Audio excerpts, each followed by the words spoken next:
Senhor esteja convosco. Ele está no meio de nós. Proclamação do Evangelho de Jesus Cristo, escrito por São João. Glória a vós, Senhor. No primeiro dia da semana, Maria Madalena foi ao túmulo de Jesus bem de madrugada, quando ainda estava escuro, e viu que a pedra tinha sido retirada do túmulo. Então ela saiu correndo e foi encontrar Simão Pedro e o outro discípulo, aquele que Jesus amava, e lhes disse: tiraram o Senhor do túmulo e não sabemos onde o colocaram. Saíram então Pedro e o outro discípulo e foram ao túmulo. Os dois corriam juntos, mas o outro discípulo correu mais depressa que Pedro e chegou primeiro ao túmulo. Olhando para dentro, viu as faixas de linho no chão, mas não entrou.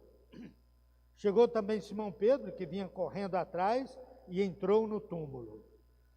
Viu as faixas de linho deitadas no chão, e o pano que tinha estado sobre a cabeça de Jesus, não posto com as faixas, mas enrolado num lugar à parte. Então entrou também o outro discípulo que tinha chegado primeiro ao túmulo. Ele viu e acreditou. De fato, eles ainda não tinham compreendido a Escritura segundo a qual ele devia ressuscitar dos mortos. Palavra da salvação. Glória a vós, Senhor. Podemos sentar.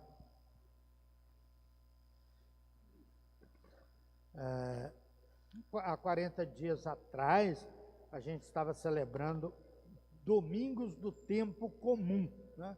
7º domingo do tempo comum. Depois nós passamos a celebrar o tempo da Quaresma.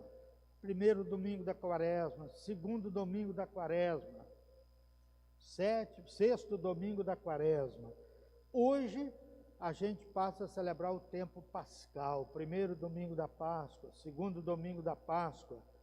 Então é o tempo pascal.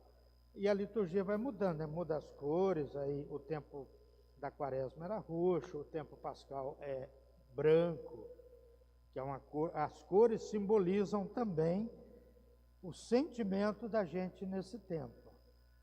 Geralmente, nas missas dominicais, a gente tem sempre 4 leituras, né? Uma leitura do Antigo Testamento, um salmo, uma leitura de uma carta e o Evangelho. No tempo pascal, a gente não vai ter a leitura do Antigo Testamento. A gente tem uma leitura dos Atos dos Apóstolos, um salmo, uma epístola, carta ou epístola é a mesma coisa, são sinônimos, né? E um Evangelho. Então a gente vai lendo o livro dos Atos dos Apóstolos. No Novo Testamento tem um livro com esse nome, ele foi escrito por São Lucas. Bem no início do Novo Testamento você vai ter Mateus, Marcos, Lucas, João e Atos dos Apóstolos. É o 5º livro. Então vocês que gostam de ler a Bíblia, que têm a Bíblia em casa, podia ler o livro dos Atos dos Apóstolos nesse tempo. Tem uma coisa até curiosa, bem no capítulo 2, eu gosto de falar isso para o povo, né? Porque as pessoas não sabem. Perguntam assim, como que Judas morreu? E todo mundo fala, suicidou. Eu falo, não. A grana que o Judas ganhou fazendo a delação premiada de Jesus, com essa grana ele comprou uma chácara. E um dia ele foi passear lá na chácara dele, tinha um buraco na frente, ele não viu, ele tropeçou e caiu naquele buraco, e a barriga dele rasgou e ele morreu. Você está inventando isso? Fala, olha lá no capítulo 2 dos Atos dos Apóstolos. Então, é uma outra versão da morte de Judas, né? Ele estava andando na chácara que ele comprou com o dinheiro da delação, aí cai dentro de um buraco, morre, né? E esse livro, Atos dos Apóstolos, São Lucas tentou registrar o que os apóstolos fizeram, os 12 apóstolos. Na verdade, mais de 12, né? Porque entra depois São Paulo no meio. Na verdade, ele é um livro sobre os atos de Pedro e Paulo. Então, a gente começa aqui hoje, por exemplo, a gente começa com um discurso de São Pedro, né? Atos dos Apóstolos, capítulo 10. A gente começa assim: naqueles dias, Pedro tomou a palavra e disse. Então, você imagina o São Pedro fazendo um discurso numa praça, um monte de gente na frente dele, né? E ele lá falando: irmãos, vós sabeis o que aconteceu em toda a Judéia, a começar pela Galiléia, depois do batismo pregado por João. E aí ele vai contar essa história de Jesus para o povo. Aí ele começa contando como que Jesus acabou sendo condenado à morte. Aí ele vai dizendo: nós somos testemunhas de tudo que Jesus fez, na terra dos judeus e em Jerusalém. Eles o mataram pregando-o numa cruz, mas Deus o ressuscitou no terceiro dia, concedendo-lhe manifestar-se não a todo o povo, mas às testemunhas a que Deus havia escolhido. E nós comemos e bebemos com Jesus depois que ele ressuscitou. Nós somos testemunhas disso. Esse discurso de Pedro vai continuar, é um grande discurso. É interessante, é importante que é o testemunho.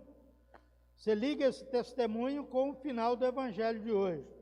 De fato, eles ainda não tinham compreendido a Escritura, segundo a qual ele devia ressuscitar dos mortos. Só depois que Cristo morreu é que eles foram entendendo a ressurreição. Começa ali naquela caminhada para Emaús, né? Aqueles dois, que era tipo assim um projeto. Estavam lá em Jerusalém, todo mundo animado. De repente eles matam o líder do projeto. Aí cada um vai para sua casa. Acabou o projeto.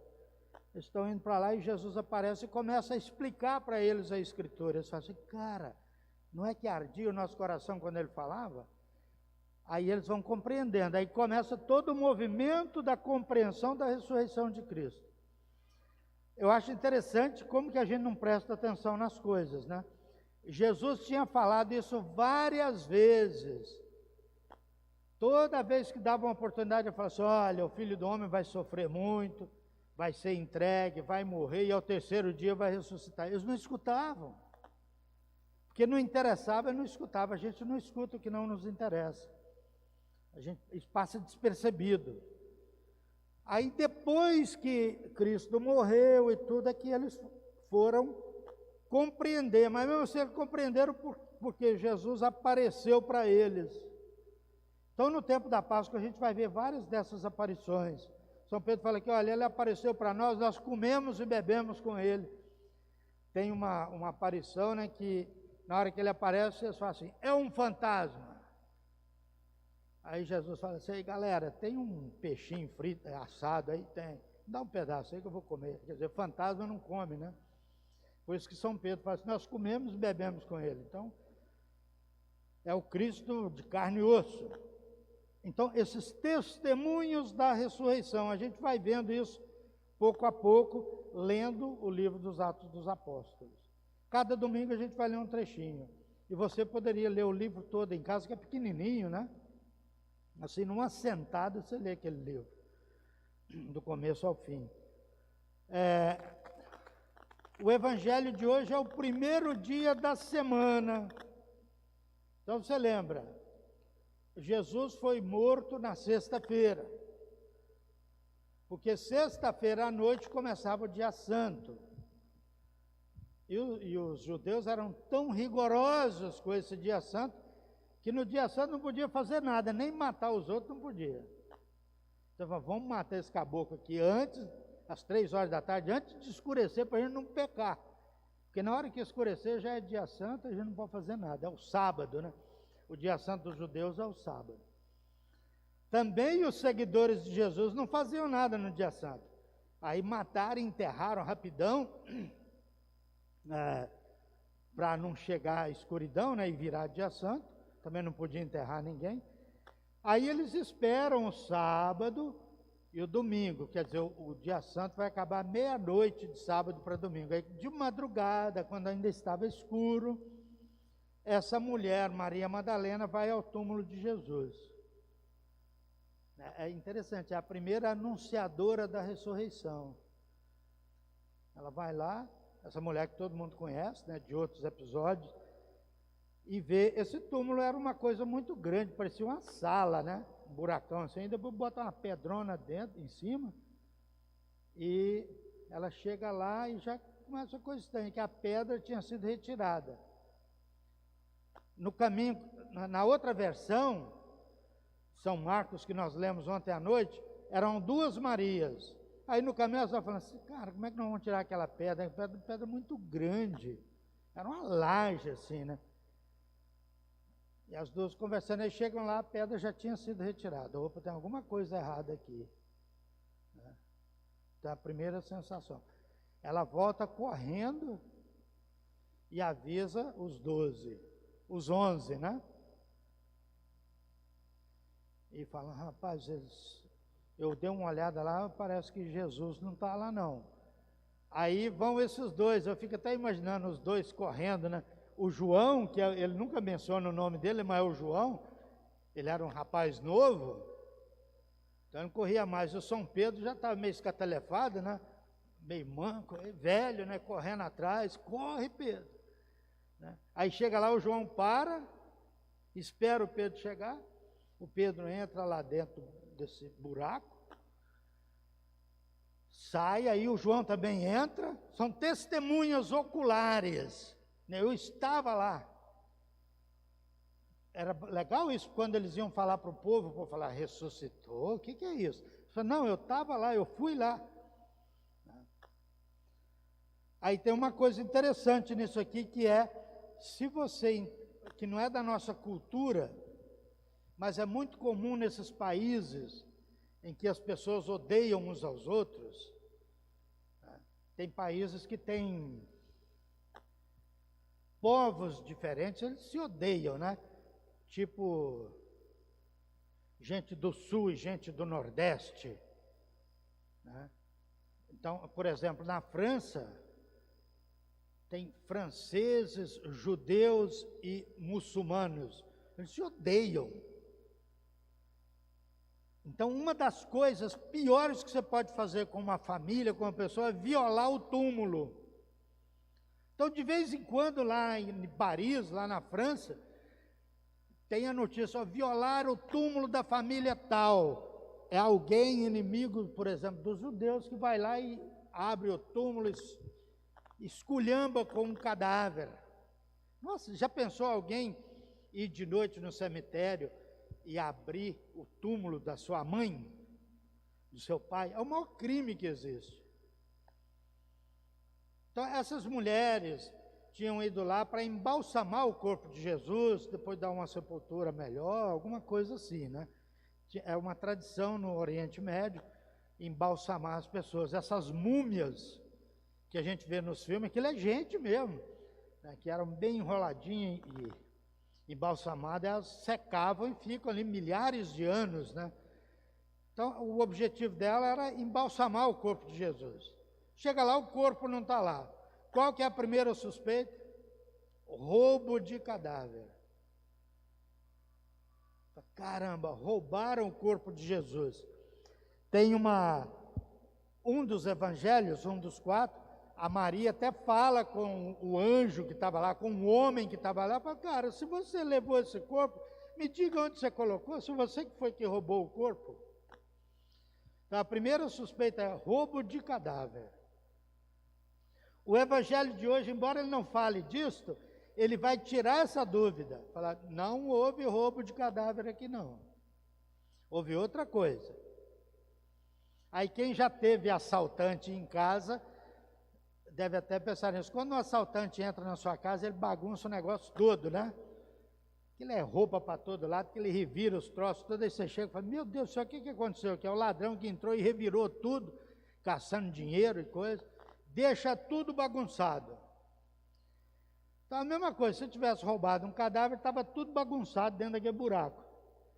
Aí você fala, não houve o roubo de cadáver não. Aqui, olha, o pano que estava na cabeça de Jesus estava dobradinho num canto. O outro estava dobradinho no outro canto, estava tudo em ordem. Isso tira a suspeita de roubo de cadáver. Então, estava tudo em ordem, né? Nós entramos lá dentro, né? Viu as faixas de linho no chão, mas não entrou. Chegou também Simão Pedro, que vinha correndo atrás, e entrou no túmulo. Viu as faixas de linho deitadas no chão, e o pano que tinha estado sobre a cabeça de Jesus, não posto com as faixas, mas enroladinho num lugar à parte. Está tudo em ordem. Então fala assim, aqui não tem indício de que entrou alguém aqui para roubar esse cadáver. Alguma coisa diferente aconteceu. Porque está tudo em ordem, né? Aí, o João, o evangelho é de João, então o João que vai dar o testemunho. Ele está escrevendo e fala assim, olha, aí eu entrei também, vi e acreditei. É o testemunho de João. Então, entrou também o outro discípulo que tinha chegado primeiro ao túmulo. Era ele, João, ele não queria falar o nome dele, né? Ele viu e acreditou. Então ele tira a dúvida, não é roubo de cadáver, é ressurreição. E aí ele faz um comentário final. De fato, eles ainda não tinham compreendido a Escritura segundo a qual ele devia ressuscitar dos mortos. Quase que o João está falando assim, eu fui o primeiro a acreditar na ressurreição. Aí depois eles vão divulgando a fé na ressurreição. O discurso de Pedro, todas as pregações, as cartas de São Paulo, sempre falando do Cristo ressuscitado e tudo aí, construiu-se a fé na ressurreição de Cristo, que é o centro da nossa fé.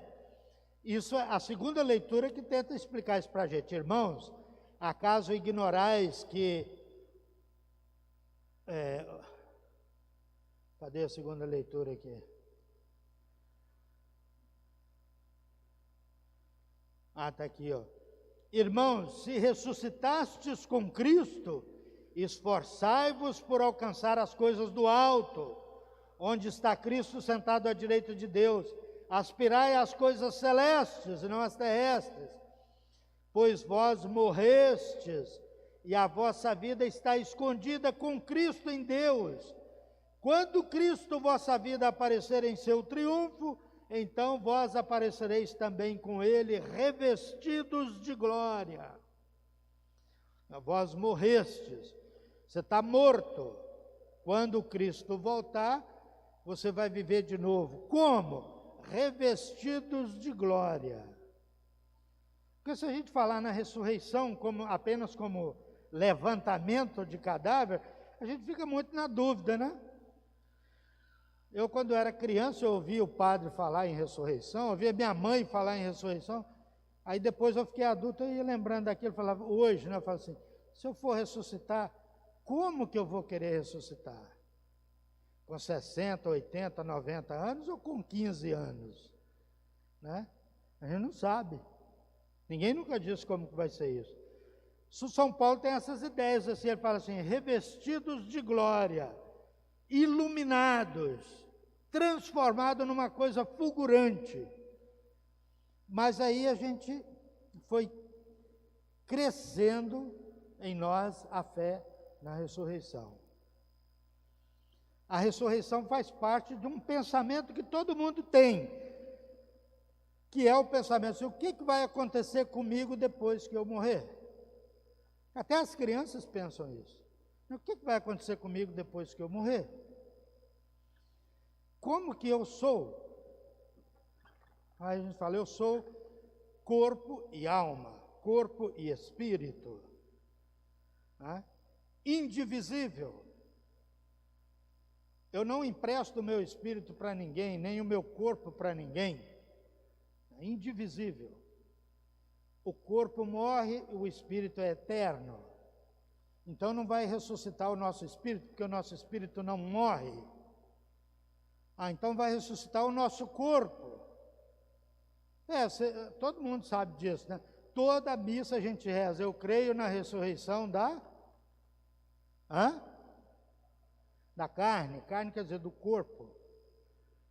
Então, Deus vai ressuscitar esse corpo, que está lá no cemitério. Ele não vai ressuscitar a minha alma não morre, ele vai ressuscitar o meu corpo. O que vai acontecer comigo depois que eu morrer? Os cristãos, os muçulmanos, os judeus, fala, Deus vai ressuscitar o nosso corpo. É o povo da ressurreição. Já tem um outro povo, e a grande maioria, que fala assim, eu sou um espírito, e eu estou num corpo, eu não sou esse corpo, eu sou só um espírito. E eu estou num corpo. Aí fala, o meu espírito não morre, o meu corpo morre e acabou. O meu corpo, não, o corpo em que eu estou morre e acabou. Lá no cemitério ele acaba. Agora o meu espírito não vai ressuscitar porque ele não morreu. Então o que vai acontecer com ele lá? Ele vai reencarnar. Ele vai entrar num outro corpo. Esse é o povo da reencarnação. Nós somos o povo da ressurreição. Esse é o povo da reencarnação. Os budistas são reencarnacionistas. Os shintoístas são reencarnacionistas. Os hinduístas são reencarnacionistas. Os espíritas são reencarnacionistas. É um outro tipo de fé. O que vai acontecer comigo depois que eu morrer? Eu vou me encarnar num outro corpo. E aí eles acreditam que vão encarnando, reencarnando, e vai progredindo, até virar um ser iluminado, depois de alguns milhões de anos reencarnando. Eu tenho um primo que é espírita, daqueles espíritas fiéis mesmo, né? Aí uma vez ele veio me visitar aqui, CPA, ele mora lá em Juiz de Fora. Aí nós começamos a conversar, e era meio confuso, né? Ele falou, eu sou cristão. Eu falei, não, você não é cristão. Você é espírita, você não é... Eu sou cristão, você é espírita. Você pode ser até melhor do que eu, porque eu acho que você é melhor do que eu. Os espíritos são muito gente boa, né? Mas você não é cristão. Mas como é que você pode falar que eu não sou cristão? Eu falei, não, o povo cristão acredita na ressurreição, você acredita na reencarnação. Isso não combina. Ou eu ressuscito ou reencarno. Eu respeito a sua fé, sei que você é até melhor do que eu, é gente boa mesmo, mas é diferente. Então, é outro tipo de resposta, né? O que vai acontecer comigo depois que eu morrer? Eu vou reencarnar. Nós perguntamos, o que vai acontecer comigo depois que eu morrer? Cristo vai ressuscitar o meu corpo. E um terceiro grupo, que é aqueles que não acreditam em nada, né? Os ateus, fala, depois que eu morrer eu vou para o cemitério e acabou. Igual qualquer outra coisa, uma galinha, uma vaca, um gato, morreu, acabou. Né? Parece muito pouco, né? Então, basicamente, são essas três crenças, né? Nós somos o povo da ressurreição. O tempo da Páscoa fortalece em nós a esperança da vida nova. E aí tem mais, essa vida aqui é passageira, a gente dura aí 70, 80, 90, até 100 anos. A média hoje no Brasil está 70. Tem uns que duram 100, tem outros que duram 50, né? Da média 70. É muito pouco tempo, né? Aí a gente fala, depois que eu ressuscitar, a minha vida vai ser eterna. Eu creio na ressurreição da carne e na vida eterna. Quer dizer, eu não vou morrer mais. Aí lá no céu, o senhor José vai encontrar comigo, né? Vai falar assim, Padre Paulo, o senhor está com quantos anos? Eu falo, senhor, já estou com 2.532.600 anos. Eu não vou morrer mais, né? Eterno. É um infinito, né? Então, essa é a nossa fé, no sentido daquilo que vai acontecer conosco depois da morte. E essa fé vem dos apóstolos. Essa fé vem de Cristo. Essa fé vem das Sagradas Escrituras. São os discursos de Pedro e Paulo que vão construindo em nós a fé na ressurreição. E essa é a identidade do cristão. O cristão é o povo da ressurreição. Cristo ressuscitou e nós vamos ressuscitar com Ele gloriosos. Essa é a grande mensagem. Cristo ressuscitou e nós vamos ressuscitar com Ele gloriosos. Em nome do Pai, e do Filho, e do Espírito Santo. Amém. Creio em Deus Pai, Todo-Poderoso,